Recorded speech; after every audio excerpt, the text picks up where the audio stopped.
Bom dia, sétimo ano. Vamos falar então nesse assunto tão doce, né? Que é o açúcar no Brasil.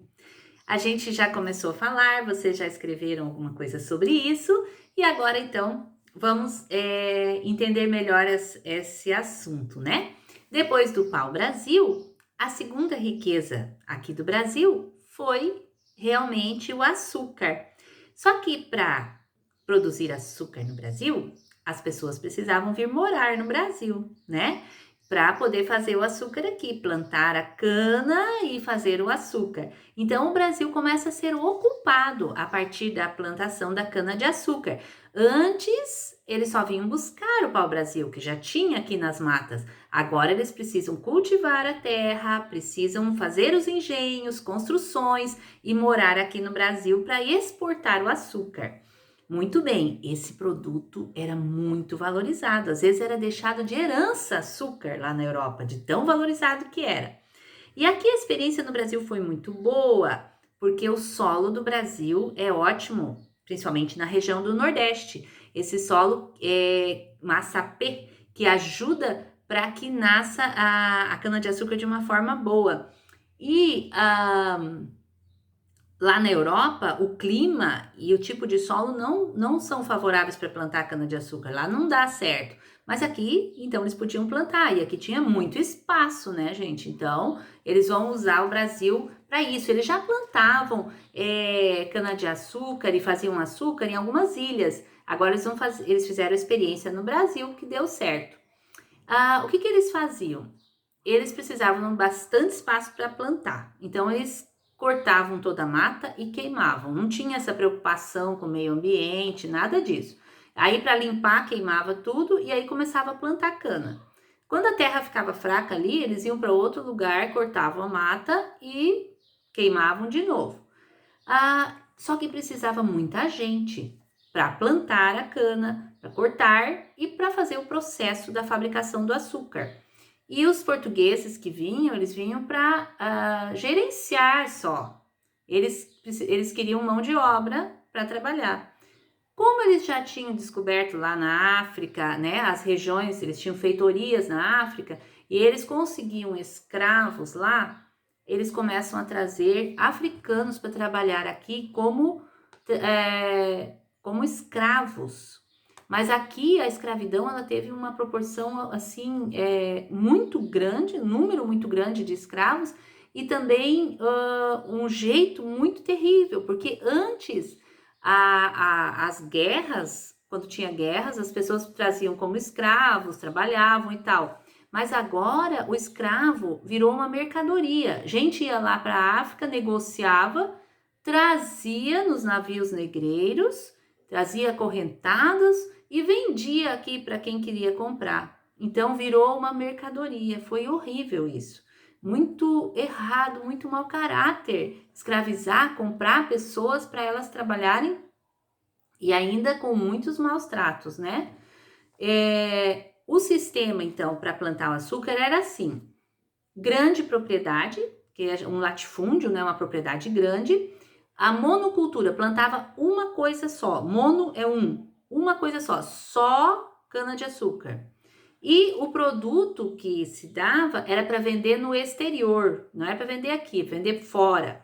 Quando tem grande propriedade, monocultura e o produto para vender fora, para exportar, é chamado de plantation. Esse termo é um termo da língua inglesa que é usado então para esse tipo de trabalho com venda de produto, certo? E muita mão de obra e escrava. Acrescente isso ainda. O dono do engenho e sua família, eles vinham morar para cá, porque o dono do engenho não ia ficar sozinho aqui, trazia família, certo? E algumas pessoas livres também vinham para trabalhar, para vigiar os escravos, entende? Para estar aí ajudando o senhor de engenho. Além disso, tinha também algumas profissões que precisava. Por exemplo, o mestre do açúcar, aquele que viu o ponto certo do cozimento do açúcar, não era um escravo, era um homem livre, então esse recebia pagamento. Então vieram alguns homens livres para trabalhar, além dos vendedores, né? Tinha sempre alguém que vendia algumas coisas que precisavam. Aliás, vinha tudo de fora, não se fabricavam coisas aqui. O Brasil estava muito no começo ainda, né? Mas assim, a maior parte das pessoas tinham muito medo de vir para o Brasil. Muitas florestas, ataques de índios, ataques de animais selvagens, doenças diferentes e não tinha o conforto que eles já tinham lá na Europa, né? Longe de tudo. Qualquer coisa que precisasse de diferente, tinha que esperar vir uma embarcação da Europa para trazer, né? Tudo eles compravam de fora, louça, anzóis, ferramentas, roupa, tudo tinha que vir da Europa quando vinham os navios que vendiam, né? As embarcações, as caravelas. E a vantagem para eles que vieram é que aqui eles ganhavam a terra de graça, né? E depois eles também eram honrados pelo rei de Portugal, ganhavam títulos de nobreza, né? Um barão, um conde.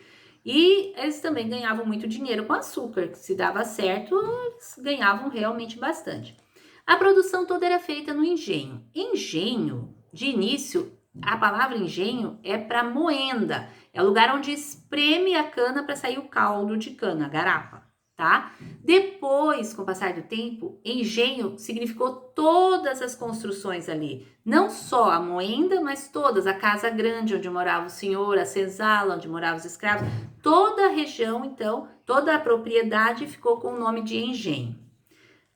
Como é que era feito? Bem, a cana era plantada, deixa crescer e depois colhida. Alguns senhores de engenho faziam as plantações e colhiam. Outros, eles só tinham toda a estrutura para produzir o açúcar e compravam de alguém que só trabalhava com o plantio, tá? Então, a cana cortada era trazida pelos escravos e era então moída no engenho, na moenda. Eram dois rolos grossos de madeira onde colocava dentro a cana e aí espremia e saía então num balde o caldo de cana, a garapa. Aí ali era moído. Daí os escravos pegavam esses baldes e levavam para ferver. Aí eram fervidos em grandes tachos de cobre, ele era fervido. Isso era na casa das fornalhas, porque daí precisava fogo, era um outro local, uma outra construção. E ali tinha que ferver esse caldo de cana e ficar mexendo horas e horas naquele calorão. Eram os escravos que faziam isso. Ficavam horas, porque até que aquilo engrossasse e ficasse no ponto. O mestre do açúcar que via, agora tá no ponto. Daí eles tinham que pegar aquele tacho enorme de cobre quente e levar para a casa de purgar. Na casa de purgar, eles derramavam aquele caldo grosso, derramavam dentro de cones de barro bem grandes com furo embaixo. Aí derramava ali, aquilo ficava, vários daqueles eram colocados tudo tipo num banco assim com furos para ele ficar em pé, e ali ficava vários dias na casa de purgar. Na casa de purgar ele secava, ele ia caindo, escorrendo o líquido excedente, a água pingava embaixo naquele buraco, ia ficando bem seco e bem duro. Quando ficava bem seco e duro, eles tiravam dali de dentro daquele cone de barro, né, de cerâmica, tiravam e ficavam tipo um pão de açúcar. Eles chamavam de pão de açúcar, um bloco duro. Esse bloco duro, então, era exportado, era levado daí para a Europa. Lá depois eles quebravam e aí eles tinham açúcar mascavo, aquele açúcar escuro. Aí eles refinavam esse açúcar para vender na Europa. Esse era o processo, então, tinha que passar por todo esse processo. E todo esse processo era feito pelos escravos e vigiado por homens livres, homens que eram funcionários do senhor de engenho. Eles eram chamados de feitores também, né? Eles castigavam os escravos, se os escravos não faziam as coisas como eles queriam. Muito bem, tudo isso era feito de forma bem manual, né? Tudo feito pelos escravos. E o primeiro engenho no Brasil foi em 1533. Começou lá em São Vicente, aquela capitania perto de São Paulo, depois Pernambuco e no Nordeste. A terra, como eu falei, era muito boa, a terra do Nordeste, para plantar cana-de-açúcar, porque essa terra chamada de Massapê, Ela é argilosa, negra, profunda, compacta e viscosa. Essa é a terra boa para plantar cana-de-açúcar. E tinha um país que ajudava muito os portugueses nesse processo, eram os holandeses.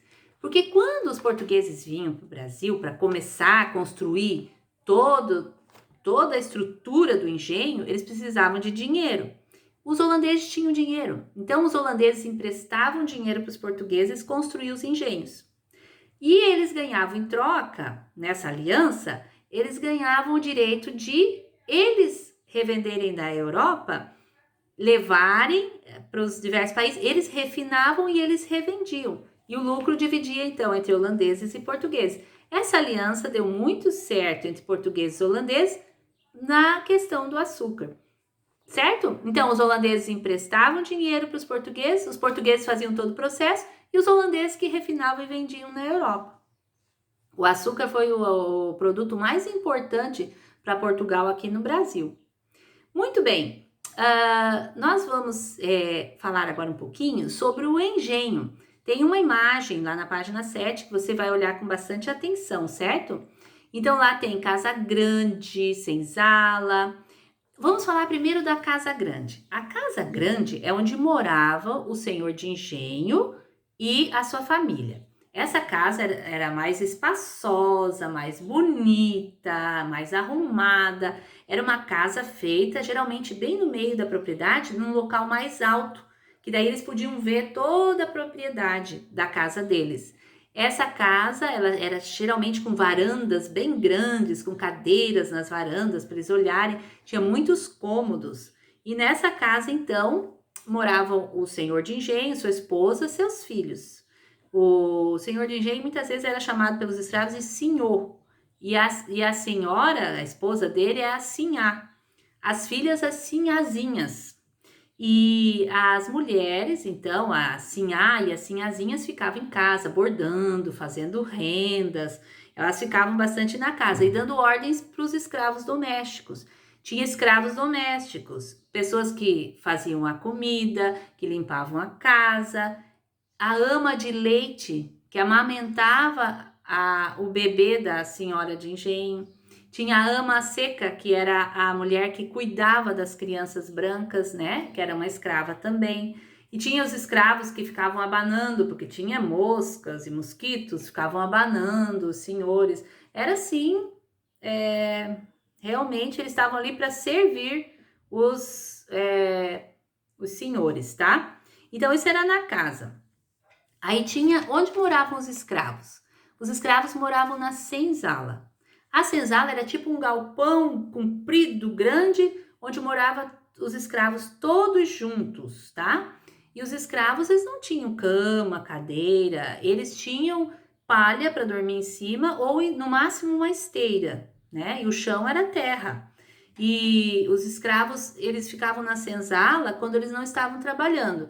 Aí ali eles que cozinhavam a sua comida ali dentro da senzala, comiam e descansavam, era ali. Só que a vida do escravo era muito dura, muito dura.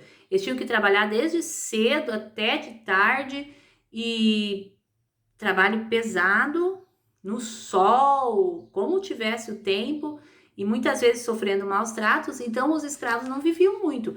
Eles viviam entre 23 e 40 anos e aí eles já morriam. E então, uma fazenda de açúcar tinha mais ou menos entre 50 escravos a 150, dependendo se é maior ou menor. E o que mais que tinha lá no engenho? Tinha também a capela. A capela era uma construçãozinha, uma igrejinha, onde o padre vinha de vez em quando, daí fazia casamento, batismo, missa, fazia tudo quando ele vinha. Dificilmente tinha um padre que ficava direto num lugar, porque tinha poucos, né? Às vezes tinha. E o padre também dava aula para as crianças brancas, né? Dava aula para eles aprenderem a ler e escrever. Muito bem, o que mais que tinha no engenho? Tinha o próprio engenho, a moenda, lá onde eles passavam naqueles rolos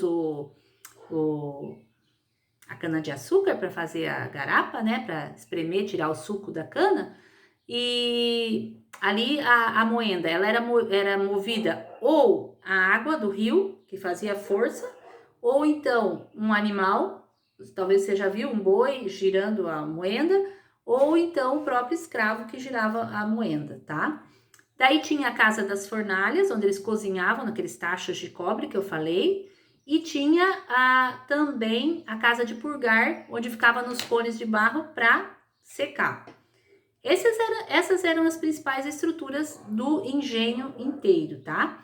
Esse sistema todo, ele durou até quase a proclamação da República. Um ano antes da proclamação da República, porque durou até quando os escravos foram libertos, em 1888, tá? Então foram muitos e muitos anos aí de produção de açúcar com a mão de obra dos escravos. Certo, gente? Então, é isso aí. Desejo a vocês uma boa semana de estudos e que Deus abençoe.